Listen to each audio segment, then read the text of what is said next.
Une des armes les plus puissantes du dragon, c'est le péché du sexe, l'immoralité sexuelle. Le dragon utilise ça pour voler les dons. Vous voyez cela en Proverbes chapitre 5. Le dragon a fait croire aux hommes qu'ils doivent, dès qu'ils sont amoureux d'une personne, ou bien pour de l'argent, coucher avec leur prochain.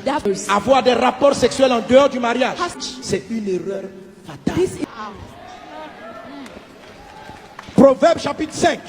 C'est un texte très fort. Le temps ici dit: mon fils, sois attentif à ma sagesse. Verset 3, fuis la femme étrangère. Il dit au verset 5, en fait il dit à son fils: évite d'aller chez la femme où tu vas commettre l'adultère ou l'impudicité. Verset 5, il dit: ses pieds descendent vers la mort. C'est pas atteindre le séjour des morts. Verset 7, j'avance vite. Mes fils, écoutez ma voix. Ne vous écartez pas des paroles de ma bouche. Ne t'approche pas de la porte de sa maison. Verset 9, il dit: de peur que tu ne livres ta vigueur à d'autres. Et autres, c'est au pluriel. Il dit: et tes années à un homme cruel. De peur, verset 10, de peur que des étrangers ne se rassasient de ton bien et du produit de ton travail dans la maison d'autrui.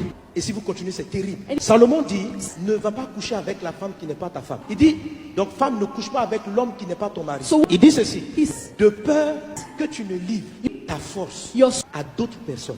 Mais tu couches avec une personne. Comment ça se fait que d'autres personnes au pluriel récupèrent ta force? Il dit: de peur que tu ne livres tes années. Donc tu devais vivre 100 ans, mais quelque chose est venu arracher une partie de tes années et c'est parti ailleurs. Et continuez, c'est étrange ce passage. La Bible dit: Satan est un voleur. Selon vous, il vole comment? Vous pensez que Satan vient soulever la chaise? Vous pensez que Satan vole la voiture? Si la Bible dit que Satan vole, il vole quoi? What does he steal?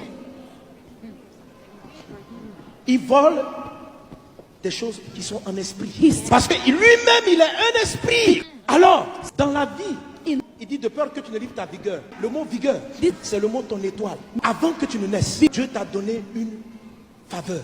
Dieu t'a donné de la force. Dieu t'a donné des trésors. Dieu a déterminé tes années de vie pour que tu réalises ce que tu dois être. Dieu a semé. Et quand tu nais, je vous ai dit que le dragon est un voleur. Il a dit: il va engloutir. Jérémie 51, 34. Ce que j'avais de précieux. Alors, ce que le texte dit, c'est que lorsque tu couches avec quelqu'un, le rapport sexuel fait que vous devenez un. Et vous partagez vos trésors. Toi, tes années de vie et celles de ton mari fusionnent. Ta vigueur, il y a un échange de vie. Alors quand tu couches avec quelqu'un qui n'est pas ton conjoint, il prend une partie de toi et toi tu as pris une partie de lui. Et cette personne-là va coucher avec quelqu'un d'autre. Quand tu as couché avec elle, par exemple, elle a pris ton travail. Elle peut avoir pris peut-être ton mariage. Et elle t'a donné peut-être une maladie que elle-même elle avait prise ailleurs. Il y a échange. Je suis en train de te dire qu'il y a des gens ici à Miami qui sont dans la maison que tu aurais dû habiter. Parce que un jour, quand tu as couché avec quelqu'un, tu lui as donné ta maison et tu as pris sa pauvreté. Proverbe dit: de peur que tu ne livres ta richesse à des hommes cruels. C'est pourquoi toutes les nations en décadence, le dragon favorise la débauche parce que ça lui permet de sucer la vigueur, les années, la santé des gens. Satan est un voleur. Samson était fort. Satan ne pouvait pas l'arrêter. Il a envoyé Delilah. Il lui a retiré la force. Joseph, il avait un songe. Il devait régner. Et Joseph a régné. Mais juste avant, le dragon a possédé Madame Potiphar pour aller coucher avec lui. Parce qu'il a vu que Joseph était trop intelligent.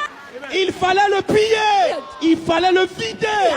Et comment le faire? Ce que Dieu t'a donné, personne ne peut le prendre. À moins que toi-même, tu le livres. Tu te le donnes. Mais Joseph a fui le péché. Et il a pu atteindre sa destinée. Il est devenu un homme surnaturel. Tu es né pour un grand destin. Prenez garde au péché du sexe. Watch away.